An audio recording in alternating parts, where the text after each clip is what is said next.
There's a place on every corner now where you can go and you can get your DNA markers looked at. Because this is all we do and we do it all in-house, we're very good at figuring out if our platform can help. Our goal is very easy. It's singularly focused, and that's just to help solve as many cases as we can. You're listening to True Crime Arizona, the podcast. Hi, everyone. Host Briana Whitney here. We're gearing up for Season 2 of the True Crime Arizona podcast about a case and investigation that heavily relies on DNA and new technology that has changed everything.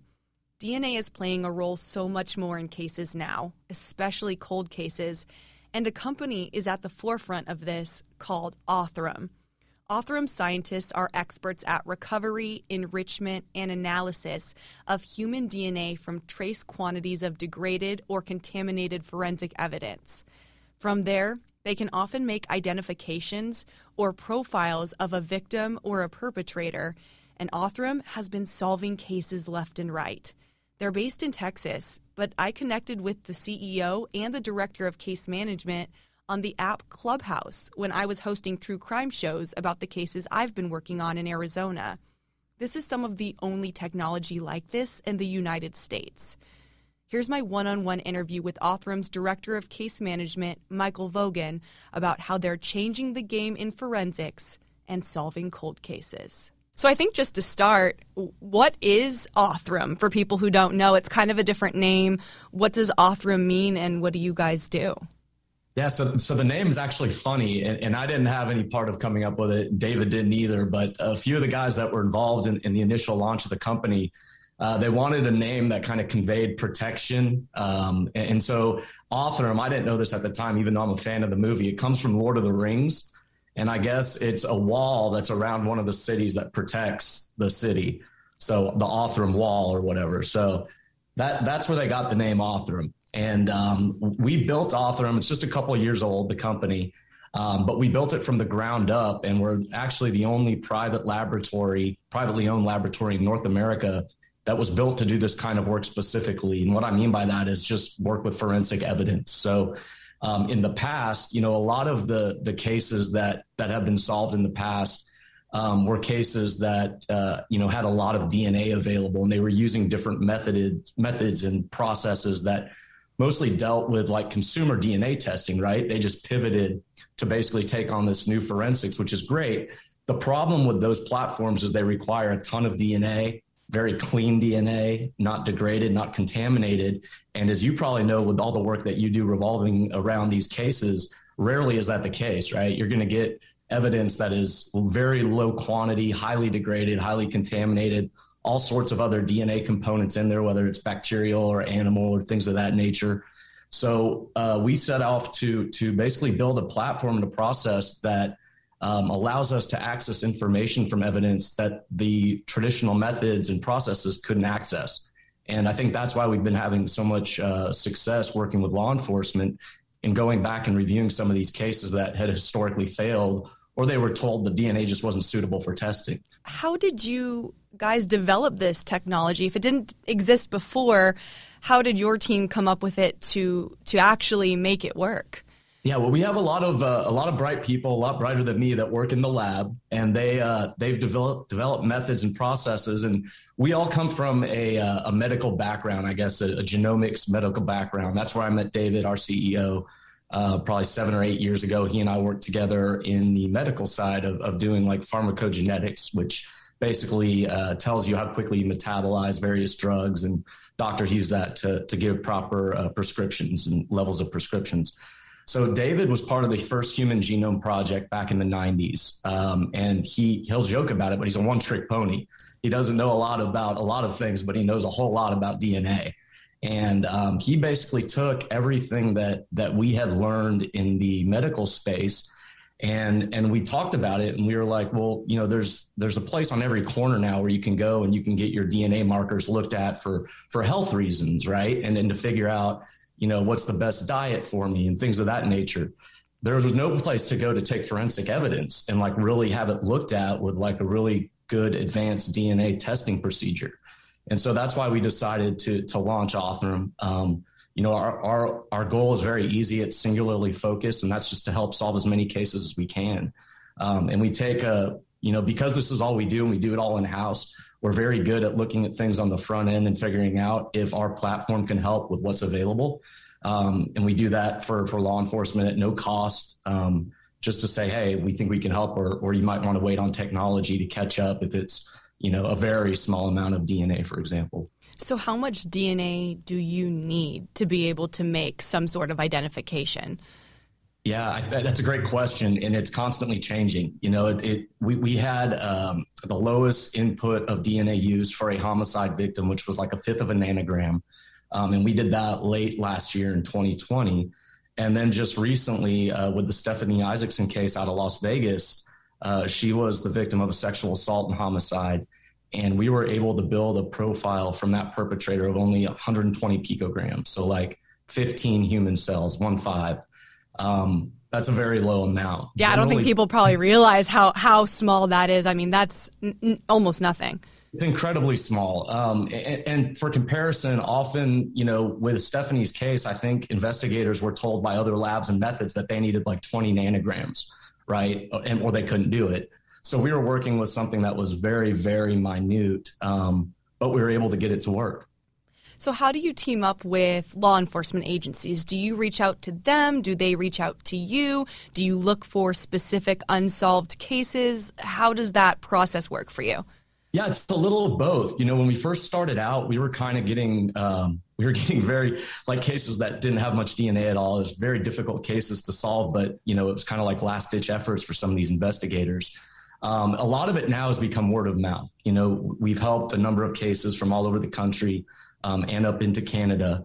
And so we get a lot of investigators that, as you can imagine, once they figure out there's this new tool in their toolbox, they're very anxious to share that with their friends and colleagues that may have similar cases. So we get a lot of word of mouth where people will just call and say, hey, Michael, I know so-and-so over at Las Vegas Metro PD, for example. I know you helped on this case. Here's the case I have. What do you think? And then we do have cases that are sent to us by the general public. People can email solve@othram.com and they can say, hey, there's a case that, happened where I grew up. Do you guys think you can help? We work directly with law enforcement, so we can't make any promises, but we'll certainly reach out and, drop an email to some folks and say, hey, here's what we're capable of. We don't know what you have in this case that may be accessible for us to analyze, but we're willing to help if we can. So what's the process of actually making the profile or the identification from DNA? When you take it and you get it from a case, let's say it's a minute amount or even a little bit more, what do you do with it to make that identification? Yeah, so for comparison, you're probably familiar with the CODIS database, right? I am. The FBI's database. I think it came about in the late 80s. They look at 20 markers of DNA when they do their analysis, which can confirm a parent-child or a sibling relationship, a very close relationship. Because what we're doing, usually we have an unknown DNA profile and they don't have any idea who it is or who they're related to, right? So instead of looking at just 20 markers that they do with CODIS, we look at tens of thousands to hundreds of thousands of markers of DNA. And so we basically will extract DNA, whether it's from a bone, if it's like an unidentified victim, like in Stephanie's case where it was a sperm fracture, whatever it may be, we will extract the DNA. Likewise, some labs will already have prepared an extraction of DNA that we can analyze. But we basically get it and we look at it and we do a very quick kind of QC step or quality assessment to make sure that what's there is going to be appropriate for the type of testing that we want to do. That we need to do to build a really good profile, because that's where the magic is with us. Genealogy often, is one of the tools that is used to solve these things. And genealogy has been around for like 20 years. It's a great tool, but genealogy can be very difficult if you don't have a really good profile built from which to work from. And so that's where we want to be. That's the space in this whole process that we like to shine at, is making these good profiles. We do genealogy for some cases. Otherwise, we turn over what's called the SNP, SMP profile that we develop. And if they have someone on their end that's doing the genealogy, like the Bureau, for example, they have a lot of field agents that are trained in that now. So we just deliver the profile and away they go. But going back to your question, it's really about collecting a lot of data from that evidence and getting everything out of it that you constantly can or continually can pull out to build a good profile. And then when that's uploaded, hopefully you're able to find some family members, but if nothing else, you've digitized your evidence now, right? So like, I always compare it to, making an MP3 from like a cassette or a disc or a compact disc, right? Yeah. And once you do that, like your music is good. It's not going to like your tape's not going to break. Like it's going to sound, the quality is going to be good. You're doing the same thing with forensic evidence. Even if you can't solve it like that day with genealogy, you now have a profile that can always be compared to any individual out there, right? To see if they are the owner of that DNA. So that's always a step in the right direction. I always like to celebrate that portion of the project as a win, because if you're able to digitize your evidence, you now open yourself up that if you're not going to solve it today, you're going to solve it at some point. How long does that, step one to the final process of making a profile or an identification take? Because I'm assuming it's not an overnight process. Right. Yeah, you're absolutely right. So sometimes, it takes more work to collect all that data. Sometimes you need to sequence it a few times. Sometimes there's some human enrichment methods that we like to employ, particularly on human skeletal remains. As you can imagine, remains can be, particularly bone, can be contaminated, like we talked earlier with animal DNA or bacterial DNA. So we've developed a pretty cool method that can make the human component bubble up, which is the part that we want to look at. But all in all, the lab work generally takes about 12 weeks, so 3 months, which is, we like to take our time doing it because we want to do a really good job. But it's also, I always, tell folks, when did you get this case? And a lot of them are 15, 20 years. So 3 months isn't a whole lot long of a wait time at this point. And you're right. A lot of these are cold cases. This is decades of waiting for a lot of these families. Can you talk about some of the cases that Othram has been able to help solve recently? Because I feel like I follow your social media and it's all the time that I'm seeing, Othram helped solve this and solve that. And we're seeing these cases from 20, 30, even maybe 40 years ago now coming to light with your technology. So what are some of the ones recently that have been a big breakthrough for you guys and the law enforcement departments you've worked with? Yeah, I think Stephanie Isaacson's case, I think that's a great example of it was really just a collaboration of folks that helped that case. We had, I don't know if you've seen some of the stories on it, but we actually had a private donor that's from the Las Vegas area. His name's Justin Wu. He actually has his own charity organization that he does in Vegas just to try to help people out in Vegas. And he had saw some of the work that we were doing and thought it was really interesting and basically said, hey, I'll fund a case if you can go get one from Las Vegas that, help my community. And we reached out to the Las Vegas Metro PD and they were very, kudos to them. They were very responsive to it. They were like, hey, that's great. Like, we don't have funding just laying around for all these cases.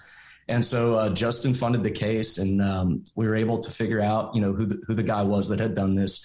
He had taken his own life, I think, maybe 6 or 7 years after the incident with Stephanie. And when was that? Could you give a little background just on who she is and what happened?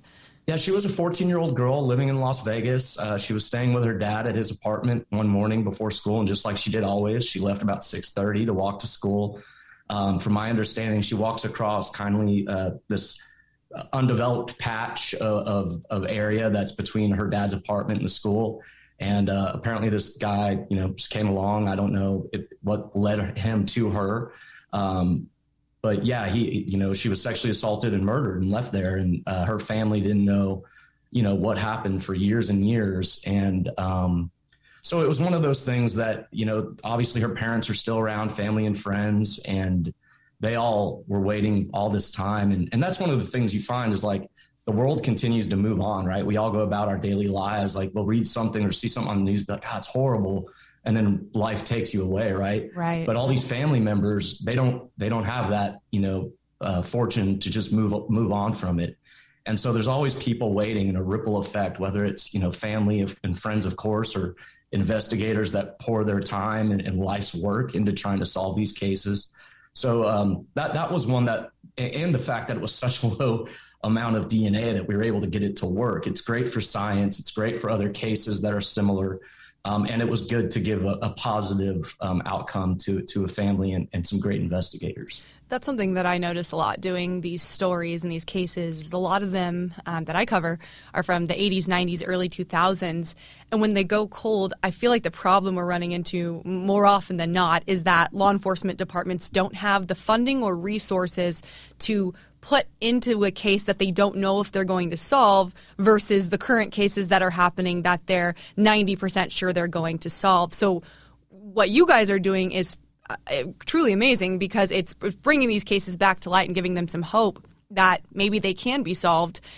The funding is an interesting part of this. So how do you fund your company and this kind of work if you're not charging the law enforcement departments? So the majority of the work we do are just direct pay cases with law enforcement. And a lot of the work that we do will never see, the public web pages.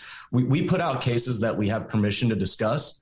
But as you can imagine, there's a lot that we don't have permission to discuss. Right. And so those just kind of sit in our internal system and they go through the process and, we find out about them later if they get solved. But some of the work we do is like you're saying, is to showcase that a lot of times the only thing holding a case up from really being figured out is funding. And always. And so I think there's going to be mechanisms in place. I think there's a lot of change happening at the legislative levels, both at the state and federal, that they're starting to see that CODIS is a great system and it's great for confirming identity.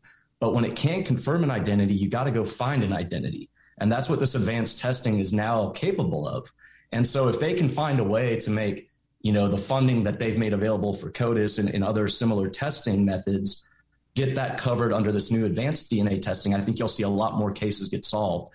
I think I'm already seeing a shift in that, even in the last couple of years. So until then, though, we're happy to crowdfund cases. We have a lot of cool people that follow the work we do. We have other podcast folks that'll say, hey, there's a case I covered. We'll help pay for it. So you're kind of seeing just a huge collaboration of like good humanitarian efforts to see these cases get resolved. I feel like what you guys are doing is so specialized, but it's also working so well. How are there not more people doing what you're doing? I mean, is your technology so specialized and unique that it's really some of the only technology like this in the U.S.?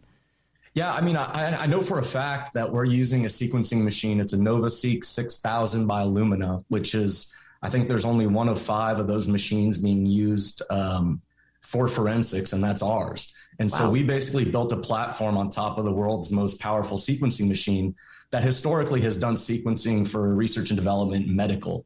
But again, going back to kind of David's, one trick pony, he knew that this machine could open up and access information from forensic evidence if we built a way to capture it on top of it.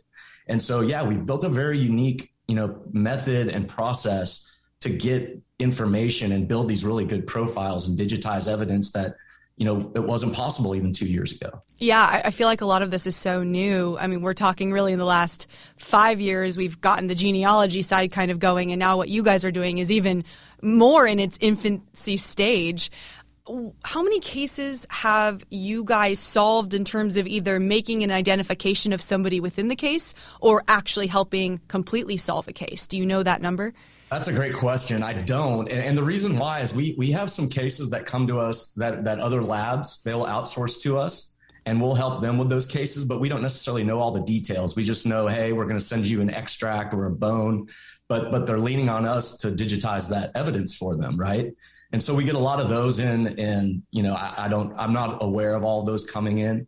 And then we also have some genealogists, like you mentioned, that they work with law enforcement and they see the value in having these really good profiles. And so they'll bring cases to us sometimes and say, hey, this failed at this other place. This is what we're looking at. Do you think you could help build a profile? And we'll do those as well. So, we're happy to help anybody within the whole spectrum of getting a case solved. We'll just help you build a really good profile to get you there. At any given time, do you know roughly how many cases Othram works on? I feel like it's hundreds right now because I was just doing a call with David and we were like, man, we got to sit down tomorrow because there's all this exciting stuff happening right now. And we're probably going to have a lot of cool announcements in the coming weeks. But Yeah, we're staying very busy, but we're very scalable too. So the sequencing machine I mentioned, it kind of it runs like you would an airplane, right? The more you fill it up, the more cost effective it is to run it. And so we have the capacity to take on a lot more cases, and we try to make it very user friendly for law enforcement, so it doesn't take a great deal of their time. We know, and you know, that they're incredibly time constrained, right? They got, like you mentioned, all these new cases happening every day. It gets hard for them to kind of come back to old cases that they're historically working on. And so we try to make it very easy. They enter their case into our system. We review it, let them know if we can help, give them a quote. If they can pay, great, we go. If they can't, we'll find a way to get it funded through, our network. There's some really good groups out there. Season of Justice. I don't know if you're familiar with them. I'm not. They're a group that started a privately funded group that is helping pay for advanced DNA testing to catch perpetrators of crime. And so we get a lot of cases that come to us. If they can't get funding, I'll refer them to that group, Season of Justice. And a lot of times they'll get selected. Their case will get selected to get worked on. So kind of going back to what we were talking about a minute ago, you're seeing these other ways, and people are becoming more, eyes are opening that are like, okay, these cases are solvable. We just got to find a way to get funding in front of them. And when we do that, we can make some really cool things happen. I know Othram is based in the Woodlands in Texas, and you guys all live in Texas. Is there somewhat of a scalable opportunity for Othram to where you could branch out to other divisions within the United States, or does it not matter because you're already working with everybody around this nation and it's all the information and data is all coming into your lab in Texas? Yeah, I think right now it works wonderfully. We're pretty centrally located in the U.S. as far as, physical distance from both coasts. But we have talked about, if there's a need, and let's say there's a large agency that wants to have this testing available to them, next door, then yeah, we could probably work something out to build, replicate the lab and do something somewhere else. So that's kind of exciting. I don't know what the future holds for Othram in that regard. But right now we're just excited to help with as many cases as we can from the Woodlands here in Texas. What's the response been from families involved in these cases that you have helped either solve or identify somebody within them? I feel like on my end, when we do these cases, honestly, a lot of times parents, siblings, families are excited to talk about it, not excited in the sense of what happened was horrible, but they want to talk about it. They're eager to get the story back out there, and they're mostly honored that people haven't forgotten about their loved one. I imagine you are getting quite a bit of conversation like that with families too, based on the fact that you guys are even solving a lot of these crimes. Yeah, you're right. We get, we have a lot of people that were affected by these horrible situations, like you mentioned, that have become advocates of what we're trying to do and of our bigger mission of helping. They know there's other cases out there that are affecting people like they had a case affect them, right? And so, we had Carla Walker's case in Fort Worth, which was one that she was, I think she was 17 years old. Her and her boyfriend were at like a Valentine's dance. They went to the bowling alley, they're making out in the car. Some guy comes up, opens the door, pistol whips the boyfriend, takes her. She's sexually assaulted and murdered. The boyfriend has lived in a cloud of suspicion for 46 years, right? Because he was there, right? And you really got, his whole life had this cloud of suspicion. And, the brother of Carla, he wanted to join the police officer so he could go try to find who did this to his sister. And like all these things happened. And unfortunately, it took a long time to get an answer. And we finally got that. The guy who did it I think he's 77 years old. He's now arrested and he just pleaded guilty to it. He started with non-guilty, and then they had like the first proceedings, and he was like, okay, yeah, I'm not getting out of this. So yeah, because DNA is so foolproof. DNA was foolproof, and it was, the investigation was bookended with CODIS, right? They were able, once we figured out our investigative lead of who this might be, they went and got a swab from him, matched it to the crime scene. How do you explain that, right? So, but to that end, Carla's brother and her friends and her boyfriend have all been great people. We've met them several times, and they've become big advocates for the work we're doing and trying to get us in front of more and more people that we could potentially help. So You're right. I think Carla, it's a horrible situation, but it's not completely in vain if what, we did with her case is able to go out there and help a lot more people. And so I think people will latch onto that to take what good they can and then apply it out there for other people to hold on to. Because a lot of this is so new, like you said, it's really evolved in even the last just 2 years. Where do you think DNA and what you're doing will be in 5 years from now? Yeah, that's probably the most exciting thing. There's cases that 6 months ago, my lab director, Trey, was like, we can't take this case. There's too much degradation or not enough DNA. And we're constantly, again, when we do this all in-house, so we get better, as you can imagine, with every case we do. We learn from every case, similar evidence types. How do we approach it? How do we get the most information from a bone versus, a touch DNA shirt or whatever it may be? And so because we get better, we're able to basically go back and look at cases that we once said we couldn't help with and then help. And so Trey, reached out to me like three weeks ago, and he's like, hey, remember that case? It was another Texas case. He was like, call that sheriff back. We can do it now. And so that was 6 months. and it went from a hard no to like, I'm 99% sure we can do this now. And sure enough, we're in the process of identifying that homicide victim now. So I think this is going to be the norm, this type of testing. What that looks like, I don't know, but this type of analysis is going to be used, and it should be used, right? I mean, it's a tool. Absolutely. We have. So I think it's going to be applicable to not so much just cold cases. We're starting to work more and more modern cases now that, they go through the regular process, go into CODIS. CODIS doesn't reveal anything, flip it to us. And we're starting to see that more and more. So I think, yeah, it's going to become the new norm. It's exciting. I mean, to think about how far this can go and how many families and people this can help. What's also been the response from police departments and sheriff departments that are working with you on this? I'm sure for some of them, this is new territory. Oh, yeah. Yeah, it's you definitely have kind of those trial cases, right? That they're like, okay, let's see if you can help. And as you can imagine, once you do, and they go through the process and they see how it works, then they get more excited, right? Because they're like, I didn't think this would work. I didn't think it'd be this easy. Like, I got to go look at my other cases and see what other cases are candidates for this.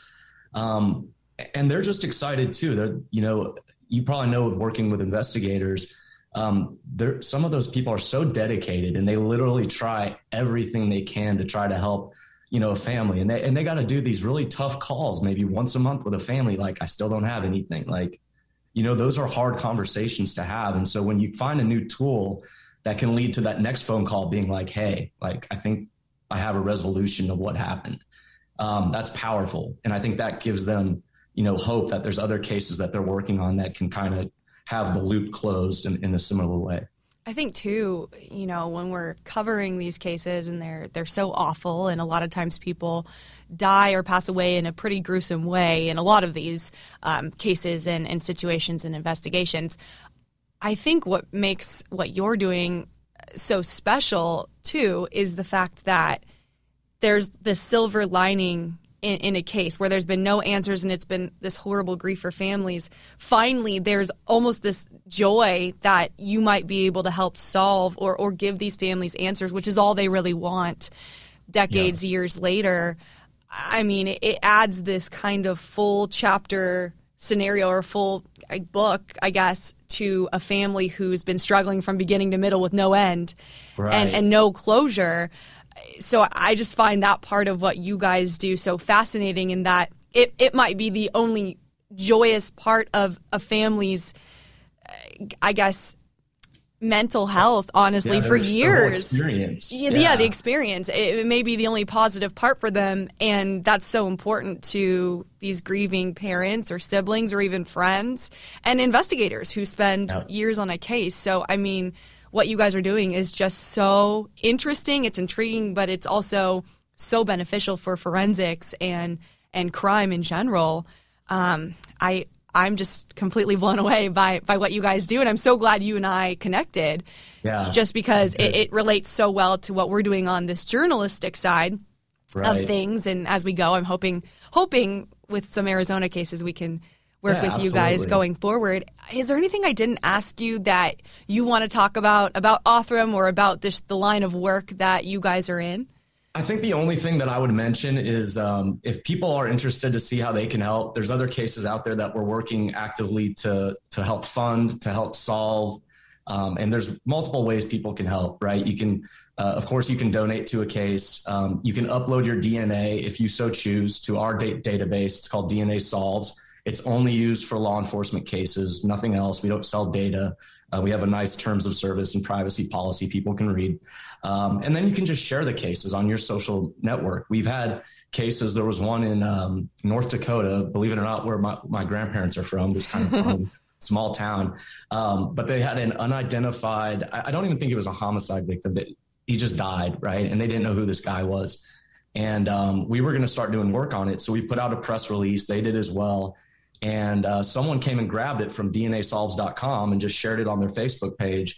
And a cousin of this guy saw it, recognized the tattoo description, realized they hadn't seen their cousin from around that same time, and put two and two together. They called law enforcement and the case got solved. And we didn't have to do any testing. No one had to donate any money. Wow. So people can just share. But if they're interested, they can go to DNAsolves.com. You can get a list of cases that we've helped, that we're actively working on. And then if there's cases that people are interested in to see if we could help, they can always email solve, just SOLVE, at Othram.com. And we'll read those and reach out to folks and see if we can help. That's perfect. Thank you for doing this. I'm excited to stay in contact and kind of work together as we do similar things, but kind of different parts of it. So Absolutely. It's really cool to see other people thriving and making a difference really in the forensic community because there's so much, and DNA is just the DNA technology I feel like is changing at such a rapid pace, and you guys are really at the forefront of that. So